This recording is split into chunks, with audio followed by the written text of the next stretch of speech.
La Biblia dice que hay que ir por todo el mundo y predicar el Evangelio. La Biblia nos anima en Mateo 28, no hace falta que lo busques, apúntalo, 19 y 20, que vayas por todo el mundo y que prediques el Evangelio a toda criatura, bautizándolo en el nombre del Padre, del Hijo y del Espíritu Santo, haciéndolos discípulos, enseñándoles que guarde la palabra. Eso no es una opción, es un mandamiento. El predicar el Evangelio no quiere decir que bueno, hoy me siento, mañana no lo siento, sino que es un mandamiento. Repito, no es una opción, sino que es una misión que hay que cumplir. ¿Cuánto cree que hay que cumplir esa misión y predicar el Evangelio? Anunciar las buenas nuevas de salvación a quienes lo necesite. Queremos ser impacto para la sociedad. Queremos que todas las iglesias de Mataró se llenen. ¿Cuánto dice amén a eso? Amén. Todas las iglesias, las que predican la sana doctrina, que se llene. No somos de los que decimos, no solo la nuestra, no. La demás, mientras baje, nosotros que crezcamos. No. No a eso vamos, señores. No a eso vamos. Vamos por la salvación de almas. Vamos que la gente sea rescatada del infierno, traídas a la luz en el reino de Dios. Y que diga, soy salvo en el nombre de Jesús de Nazaret. Y esa es mi oración. Esta semana volví a recalcar y dije, Señor, ¿sabe lo que quiero? Que todas las iglesias de Mataró que predican la sana doctrina se llene de gente. Y que no quepan. Porque creemos que viene salvación para muchos. Amén. Eso depende de ellos, de cada uno, cómo se administra en cuidar de las almas. Ahí es responsabilidad de cada uno. Eso lo dejamos en las manos de ellos. Amén. Pero nosotros oramos por la salvación del Maresma y que la gente conozca el amor de Dios. Recordamos, no es una opción, sino que es una misión. Hay que hacerla de muchas maneras, ¿verdad? Y escúcheme. Alguien te habló de ese Jesús. Alguien un día se dirigió a ti. Alguien te hizo una invitación. No sé de qué manera. Alguien quizás, justo alguien nos contaba esta semana y mientras me estaba contando, yo dije, cuente. Y dice, no, te estoy contando eso. Y yo me estaba reafirmando la palabra que el Señor ya me había dado para la iglesia. Y dije, wow, qué bueno, porque me decía, no, es que alguien me invitó, me habló y aquí estoy porque alguien se molestó y tomó tiempo para invitarme. Lo han hecho con nosotros, ¿sí o no? Con muchos de nosotros, de una u otra forma. O alguien le voló un boleto, ¿verdad? Lo que decía la Eva, y le llegó en el balcón y ahí lo leyó y Dios, yo qué sé, a alguien le voló una paloma y le trajo un papelito. Hay muchas formas, ¿verdad? Algunos escuchando la radio cristiana o escuchando un canal en internet o escuchando nuestros mensajes de casa de oración. Algunos serán impactados por el amor de Dios. Amén. ¿Lo creen? Yo lo creo. Y mira, en eso usamos frases como, más cuando nosotros lo hacemos o lo hemos hecho, usamos frases como, uno, parece que está cerca. Eso, a quien le hablamos, ¿no? Usamos frases como esa, parece que está cerca, está cerquita. Otra frase, por ejemplo, le falta poco. ¿Sí o no? Pastor, le falta poco a este, lo tengo ya medio, ¿verdad? Son frases que son incorrectamente usadas. Luego, otra frase que usamos, otras palabras diciendo, parece que va cediendo, ¿no? ¿Le suena eso? Estamos para mejorar, estamos en el taller del alfarero. El Señor está modelando nuestro evangelismo. No hay que copiar todos los métodos, pero tampoco hay que desechar algunas ayudas que nos llega a la mano, ¿verdad? Pero estamos para ver lo que la Biblia nos enseña. Otra frase que usamos, otra palabra que usamos es decir, le gusta escucharme. Otra dice, no dijo ni que sí ni que no. ¿Les suena eso, verdad? No, la verdad que le estoy hablando del Señor y no dijo ni que sí ni que no. Entonces, estas son frases que quizás las usamos, las hemos vivido, las hemos dicho. Y bueno, estamos para mejorar. Amén. Ahora, de lo que voy a hablar a continuación, ninguna de estas cosas ha funcionado para él. En esta mañana, con la ayuda del Señor, les hablaré de Saulo. Mire, Saulo jamás cedió. No había quien se le acerque que le predique. De tal manera que el versículo 1 del capítulo 8 dice, y Saulo consentía en su muerte. En aquel día hubo una gran persecución contra la iglesia que estaba en Jerusalén, y todos fueron esparcidos por la tierra de Judea y Samaria, salvo los apóstoles.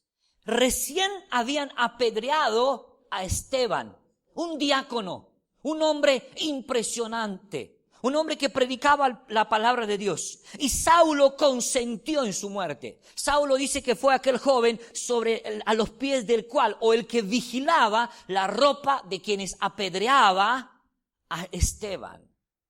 Saulo no era de los que cedía. A Saulo nadie se le atrevía a decirle, pastor, ¿sabes qué? Le falta poco. Parece que pronto se va a convertir. No. Saulo respiraba muerte. Saulo, cuando te acercabas, no olía a Massimo Dutti y no olía a un perfume muy bueno, sino que cada vez que te acercabas a Saulo olía a muerte, amenaza. Y más para quienes eran seguidores de Jesucristo. Díganme ustedes, si están en esa situación, ¿cómo lo haces para acercarte a ese hombre? ¿Cómo lo harías? Vuelvo a recordarle, yo no voy a enseñar en esta mañana que no hay que ir a predicar. De hecho, fue él quien luego fue a predicar. Pero hay situaciones de las cuales te voy a hablar en esta mañana, que si no fuera por una intervención sobrenatural de Dios, no hay quien se le acerque a ese tipo. Porque cualquiera que se le acerca a Saulo sabe que con el momento que abra la boca y que diga, quiero hablarte de Jesucristo, es un candidato más para la cárcel donde terminaban todos los creyentes. Era tan peligroso el tipo, era tan amenazador, que nadie, creo yo, con lo muy valiente que sea, con lo muy bien que se le dé el evangelismo, se atrevería a hablarle a Saulo. Saulo era un caso imposible. Saulo era alguien que ni te podías asomar, decirle, ¿quieres que te hable del amor de Dios, hermanito? O colega, paisano, no. Él era un hombre peligroso. Él vio cómo mataba a Esteban apedreándolo, y Esteban ahí, mientras estaba apedreándolo, él estaba dando gracias al Señor y orando, y no dice la palabra que esto le impactó. Estaba tan duro en su corazón que no le impresionó. Ahora, vamos a ver algunas características a descubrir sobre este Saulo, del cual quiero hablarles en esta mañana. Era conocedor de la Biblia. Era muy conocedor de la Biblia. Si alguno necesita la cita bíblica de lo que voy a decir, luego se la puedo dar durante la semana o después. ¿Saben dónde estudió? ¿Sabe dónde estudió él? A los pies de Gamaliel. A los pies de Gamaliel dice que era uno de los hombres más preparados en aquel entonces. Tú, si eres padre de Saulo y dices, ¿dónde queremos que estudien nuestros hijos? En un colegio de pago, pero con los mejores profesores. Porque vemos en él una trayectoria impresionante. Vemos en él una pasión impresionante. Él era un universitario. Déjenme decirles que van diciendo, o se ha estudiado de cerca, que él se sacó el doctorado en teología. O sea, no era un ignorante. Saulo no era un cualquiera. No era cobarde, lo saben. Estaba tan lleno de valentía que ahora lo veremos. No era cobarde, era valiente. Una valentía loca. Era fanático por defender su fe. ¿No se han encontrado gente a nuestro alrededor, conocedores de la Biblia, preparados?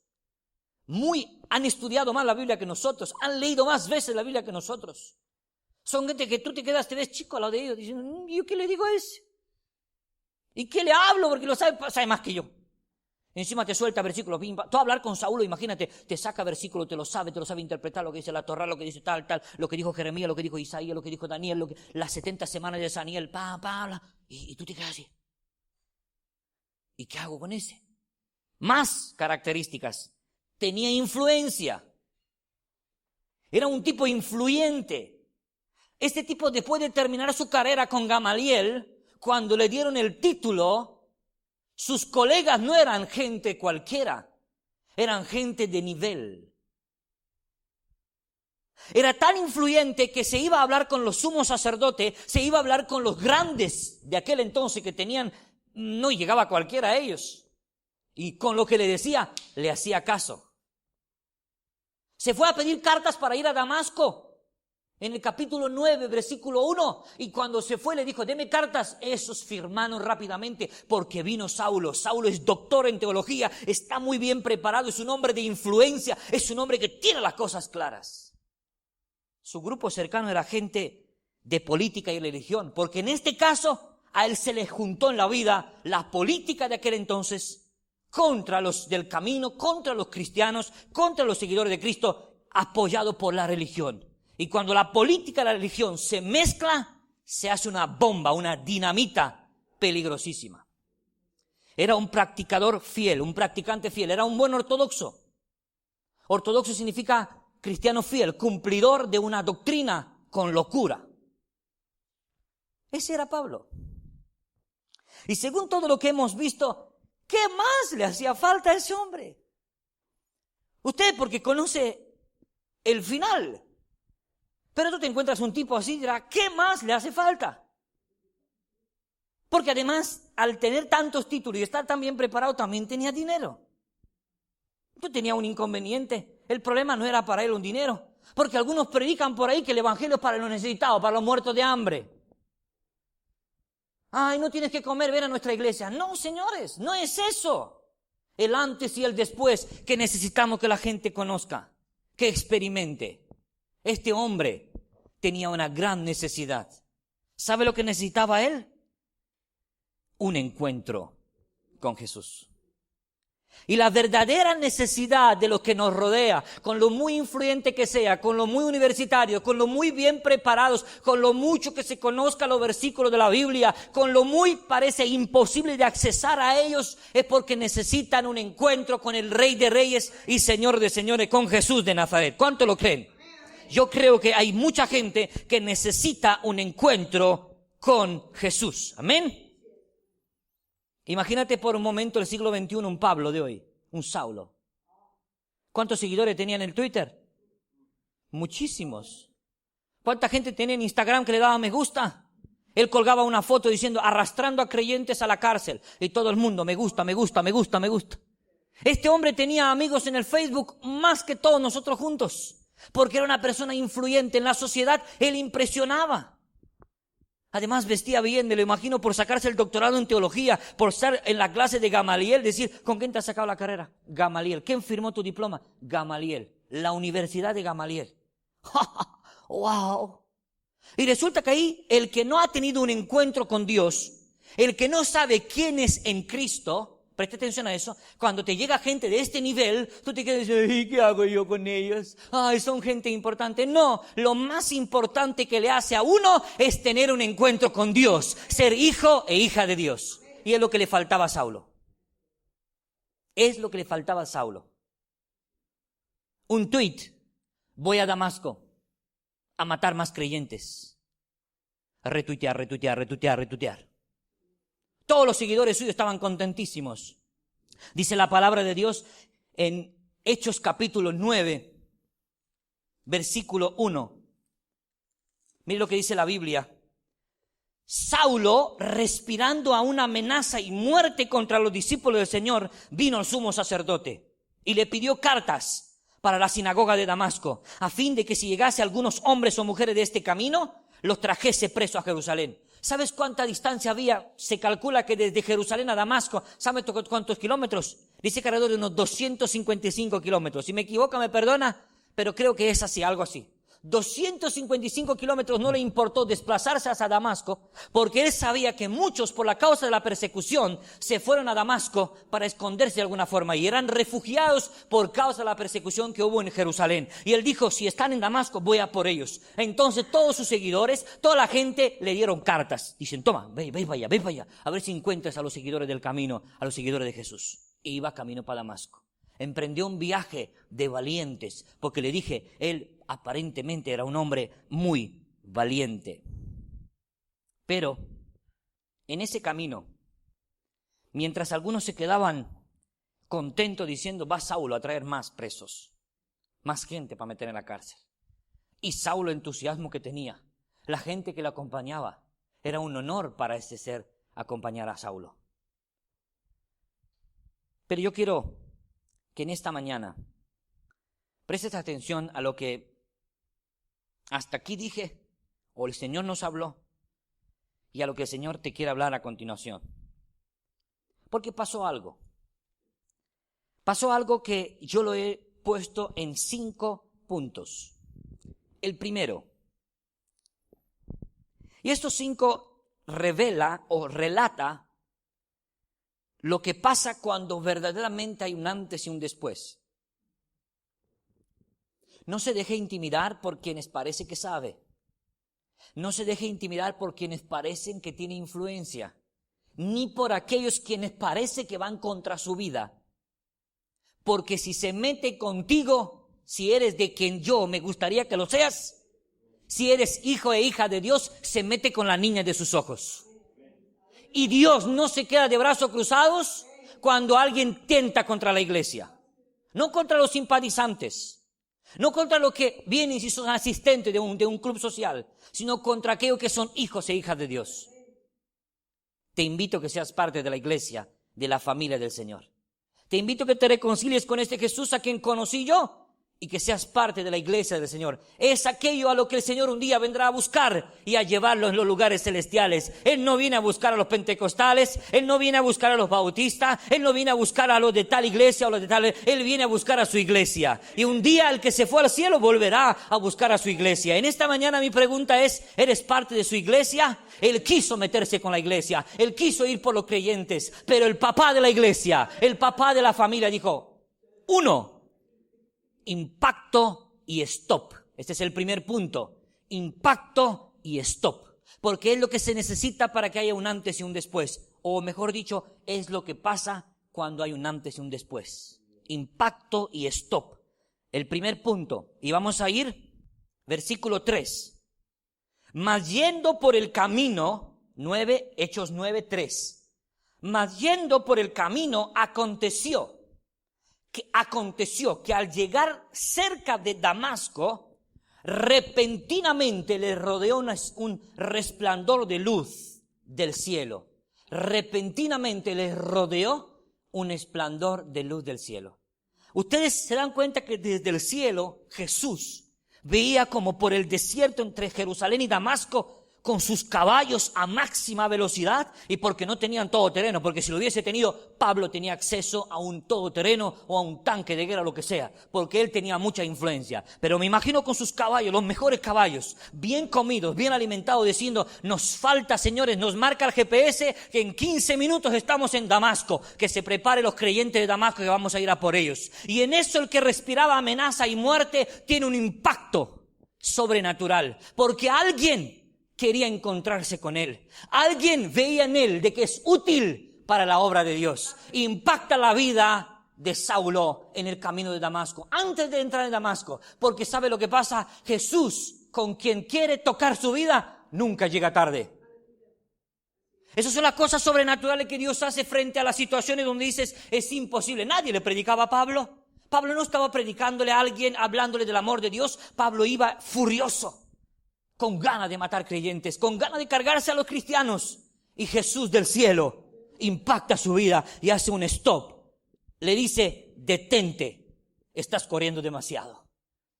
¿Cuántos creen que el Señor del cielo está viendo esos casos imposibles, esas situaciones donde decimos, si no interviene Dios, no hay quien lo haga, porque no escucha a nadie, está corriendo, está yendo, pero creemos que habrá un impacto y un stop por parte de Dios, como lo ha hecho con Saulo? Lo estoy leyendo en la Biblia. Número 2, la realidad del que lo oyó. Mire lo que dice la palabra de Dios. Y cayendo en tierra, oyó una voz del cielo que le decía, Saulo, Saulo, ¿por qué me persigues? Y él le dijo, ¿quién eres, Señor? Y le dijo, yo soy Jesús. Mire, escúcheme esto. En punto número 2, hay una realidad para el que oye. ¿Dónde terminó Pablo? ¿Dónde terminó Pablo? En el suelo. Esa es la realidad de Pablo. Aunque aparentemente él se creía fuerte, Jesús simplemente le demostró, Pablo, tu estado ahora mismo es por los suelos. Por eso los hijos de Dios no estamos por los suelos. Porque hemos conocido al que nos ha puesto de pie y nos ha puesto en nuestra boca un cántico de alabanza, dice el salmista. Me puso sobre la roca y puso en mi boca un cántico de alabanza. Eso de que hay creyentes que estoy por los suelos, pastor. Ay, estoy por los suelos. Ahí estuviste antes que te encuentres con Él. Antes que te diga levántate, porque te voy a dar fuerza en tus piernas para que camines a pesar de las luchas. Y en esta mañana, yo no digo que hay momentos en tu vida en los cuales parece que tocas el fondo. No es lo mismo tocar el fondo. Pasamos por momentos de angustia, por el valle de sombra de muerte, pero ya no estamos en el suelo, porque estamos sobre nuestros pies en Cristo Jesús. Amén. ¿Cuál es la realidad de Pablo? Dios lo tumbó al suelo. ¿Para qué? Para que le muestre que no es nada.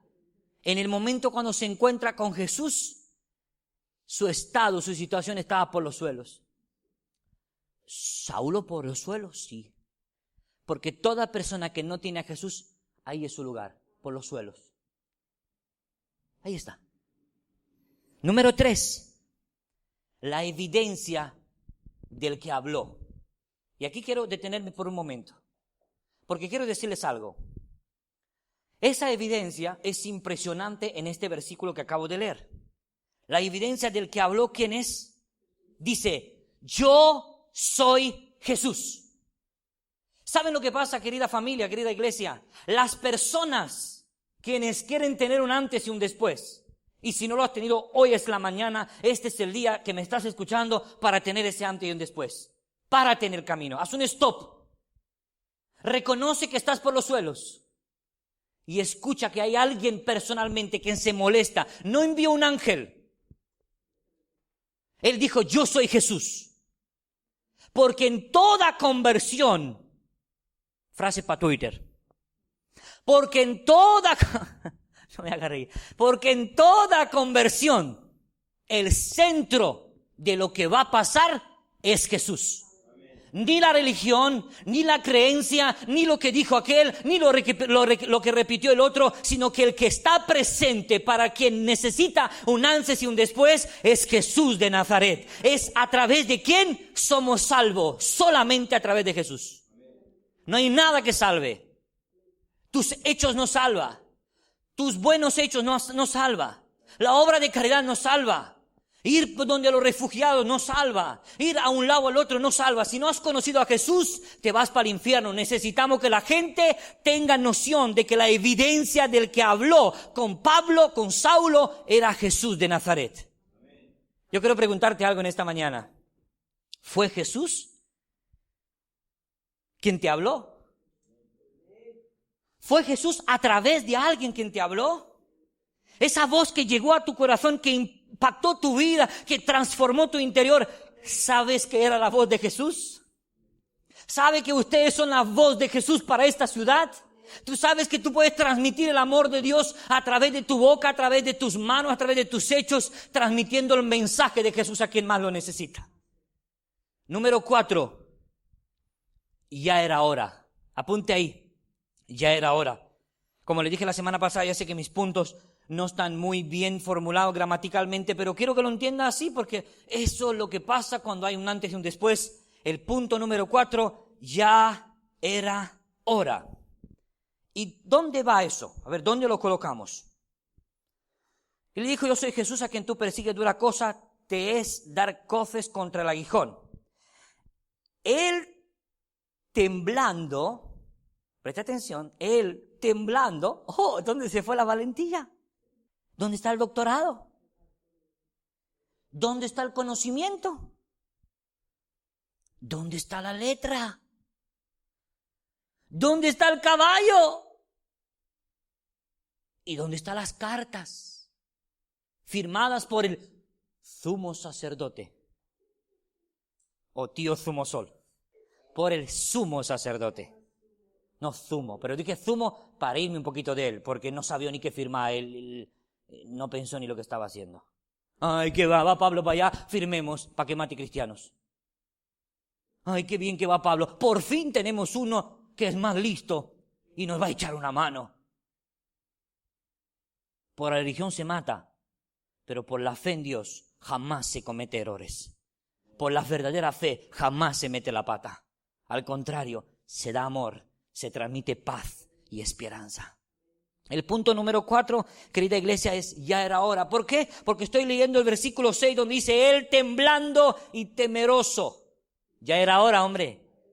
Ya era hora, ¿verdad? Eso es lo que decimos cuando vemos esa gente que va de sobrada, que va de valiente, que va de creída. tiene un impacto con Dios. La presencia del que habló de Jesús, dice, yo soy Jesús, se encuentra cara con Jesús y dice que comenzando, dice, temblando y temeroso, pero ahí viene el mensaje, presta atención a eso. Dijo, Señor. Y cuando dijo Señor, fue cuando él allí, en ese momento, se convirtió. Él donde reconoce autoridad en su vida y él dice, Señor, ¿y qué quieres que haga? Ya era hora que hagas ese tipo de preguntas, porque todo el que se encuentra con Jesús y experimenta un antes y un después, no va creyendo que lo sabe todo, sino que no les cuesta decir, ¿y ahora qué quieres que haga? A mí me impacta la vida cuando hay gente sincera, bebés espirituales que vienen y dicen, pastor, ¿y ahora qué hago? Mira lo que me está pasando, mira lo que estoy viviendo y ahora qué hago. Y entonces el Espíritu Santo me dice, ya, vamos bien, están pasando cosas sobrenaturales, está preguntando qué hacer. Y la pregunta es la respuesta a tu necesidad. Cuando él dijo, ¿y ahora qué quieres que haga? ¿Se imagina a Saulo preguntando, consultando? No, Saulo iba de creído. Saulo lo sabía todo, Saulo estaba muy bien preparado, Saulo daba órdenes, él no preguntaba ¿qué hago? No, a él se le antojó ir a Damasco, vamos para Damasco, que vamos para allá, pero en ese momento cuando se encontró con Jesús, cuando pasó el antes y el después, dijo, ¿y ahora? Temblando y temeroso, ¿qué hago? ¿Sabe lo que muestra eso? El arrepentimiento. Ya era hora. Tú intentas a un religioso hablarle del amor de Dios y hasta que Dios no toca su vida, hasta que Dios no impacta su vida, no pierdas el tiempo, se lo pido por favor. Hasta que no preguntas realmente ¿y ahora qué hago? Estamos perdiendo el tiempo. Lo que nos toca es orar, interceder, ser testimonio como lo fue Esteban. Y yo creo que Esteban allá mientras moría, mientras eran sacrificados y eran maltratados, impactó la vida de Saulo. Y Saulo cuando se encontró con Jesús, él sabía quién es. Cuando él dijo, yo soy Jesús, eso impactó su vida. Y él dijo, ¿y ahora qué hago? Los verdaderos creyentes, quienes están en el camino, tienen la humildad de preguntar, ¿y ahora qué hago? Eso se llama humildad. Eso se llama sencillez de corazón. Y vamos por el 5 y voy terminando. El punto número 5 es el colmo. Apunte así, el colmo. O también en paréntesis, para quien no lo entiende, lo sorprendente. Y ahora lo veremos por qué estamos diciendo eso. La palabra de Dios, en donde estamos, cuando Él pregunta ¿qué hago? El Señor le dice levántate y entra en la ciudad y te dirá lo que debes hacer. Por lo visto no estaba muy lejos de Damasco. Y los hombres que iban con Saulo se pararon atónitos, oyendo a la verdad la voz, mas sin ver a nadie. Versículo 8. Entonces, y aquí viene el punto 5, Saulo se levantó de tierra y abriendo los ojos no veía a nadie. El colmo de todo es de que el que se creía que ve más que todos, se le demuestra la realidad, lo que significa encontrarse con Jesús. Físicamente se quedó ciego porque él necesitaba que se le abra sus ojos espirituales. Por eso estamos enseñando a la gente de que no hay que caminar por vista. El que camina por vista no ha tenido un encuentro con Jesús. El que camina viendo con los ojos espirituales en fe, ese sabe de lo que estoy hablando. Pero mire lo que está diciendo la palabra más abajo.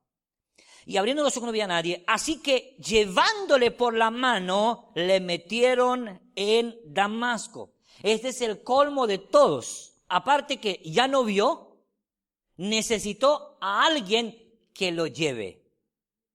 Y eso aquí hay una enseñanza muy profunda. El que era influyente en llevar a otros, cuando se encuentra con Jesús, tiene que comenzar por dejarse llevar por otros a donde Jesús lo quiere llevar. Eso es un antes y un después. Imagínese a Pablo que alguien se atreva a decirle, te quiero llevar a tal. ¿Se imagina a Pablo? Le volaba la cabeza al tipo.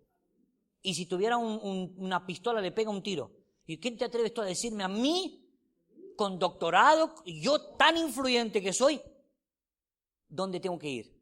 Ahora, en el momento cuando se encuentra con Jesús, él se queda ciego por un tiempo. Porque era que vea lo que significa no ver. Estamos rodeados de gente que no ve. Y si te pide ayuda, ¿dónde llevarlo? Sé esa guía, llevarlo a los pies de Jesús. El colmo de todo, lo sorprendente es que quien llevó a otros necesitaba que lo lleve. ¿Y sabes qué? Lo más bonito de todo es que no lo llevaron a cualquier sitio. Lo llevaron a la ciudad de Damasco. Vino Ananías. Ananías, quien estaba en la lista de los que tenían que morir nada más llegar Pablo. Y en el momento cuando llega a Damasco, Ananías viene, ora por él, recibe la vista, comienza, es lleno del Espíritu Santo y comienza a predicar el Evangelio. Vamos a repasar los 5 puntos. Y eso quiero que lo apliquemos a modo personal cada uno. El impacto y el stop. ¿Te has parado? ¿Has tenido ese impacto con la presencia de Dios? ¿Hubo un momento en el cual recuerdas que te has parado de tu correr diario, de lo que estabas haciendo? Si no es así, te invito por favor que reflexiones en eso. Que digas, ¿por qué estoy aquí? ¿Por qué estoy escuchando esto? ¿Será que hubo un impacto en mi vida? ¿Será que hubo un stop en mi vida donde me tuve que parar y decir, ya está, hasta aquí, ya no voy a correr más en mi locura, en mi necedad? Número 2, la realidad del que lo oyó. ¿De qué oyó? ¿Cuál era la realidad del que oyó? La que Jesús le quiso enseñar impactando su vida en el suelo. Si es que estás por los suelos en esta mañana, yo te digo, necesitas conocer a Jesús. O si has estado en el suelo y sabes que tuviste eso, dale gloria a Dios. Quiere decir que hubo un antes y un después en tu vida. Yo recuerdo, pastor, cuando me tumbó, literalmente. Y no te hablo de las caídas esas que están de moda. No. Sino que físicamente tuviste que terminar de rodillas, quebrantando y diciendo, wow, me está pasando algo raro, no sé lo que me está pasando. No sé lo que me está pasando. Quiero darte buena noticia. Es porque te estás encontrando con el Rey de Reyes y Señor de Señores. Él hizo un stop en tu camino y te hace ver de que por ahí es donde estás. Hay mucha gente por los suelos. Hay mucha gente que necesita tener un encuentro con Jesús urgentemente. Número 3, la evidencia del que habló. Dije y repito diciendo, el centro de toda conversión genuina es Jesús. Si hablas con alguien, háblale de Jesús. Si hablas con alguien del amor, si hablas con alguien de una esperanza, háblale de la esperanza que es a través de Jesús. Si a Pablo ese caso imposible, Dios lo sorprendió y Dios intervino en este caso. Creemos de que Dios va a hacer cosas sobrenaturales en la vida de aquellos que ahora mismo no se dejan enseñar y no se dejan aconsejar. ¿Cuánto lo creen?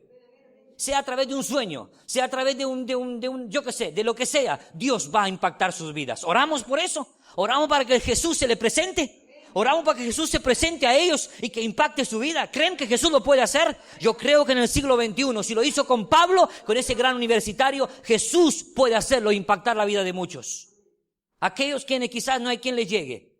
Aquellos quizás quien no se puede acercar nadie a ellos. Dios puede tocar la vida de los políticos, puede tocar la vida de aquellos que nos rodean. Quizás nadie te deja entrar en el despacho de alguien muy importante. Hay doctores en Mataró, hay doctores en Maresma, hay gente importante que creemos que Jesús en su misericordia va a impactar sus vidas. Creemos que lo haga, queremos que lo haga Jesús. Queremos que lo haga Jesús. Jesús lo puede hacer. Si tocó la vida de Pablo, lo va a hacer con cualquiera. ¿Cuánto lo creen? Yo lo creo. Número 4, ya era hora. Ya era hora. Ya era hora que preguntes ¿qué hago? ¿Has preguntado eso? ¿Llegó esa hora para ti? ¿Recuerdas esa hora? Yo recuerdo esa hora. Yo le dije la semana pasada, recuerdo al día de hoy, ¿a qué hora? Cuando dije, ¿y ahora qué hago? Aunque sea hijo de pastores, aunque sea hijo de creyente de toda la vida, tiene que haber ya era hora, preguntando, ¿y ahora qué hago?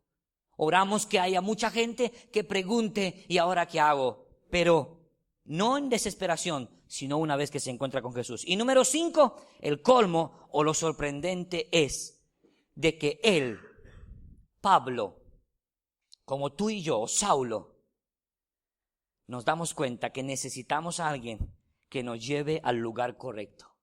Tenemos que reconocer que hubo un momento en el cual alguien nos encaminó los primeros pasos, dónde llegar, encontrarnos, que se ore por nosotros, que se nos bendiga, que recibamos la vista y que seamos útiles para la gloria de Dios. Yo creo, querida iglesia, que el Señor va a hacer cosas sobrenaturales. Yo creo que el Señor va a hacer cosas sorprendentes. El Señor va a hacer cosas que jamás se han imaginado. ¿Cuánto creen que el Señor va a hacer cosas grandes? Vamos a creerle al Señor y vamos a declarar que si Jesús del cielo tocó la vida de Saulo, y en Saulo hubo un antes y un después, en la vida de muchos que nos está escuchando habrá un antes y un después para la gloria de Dios. Amén.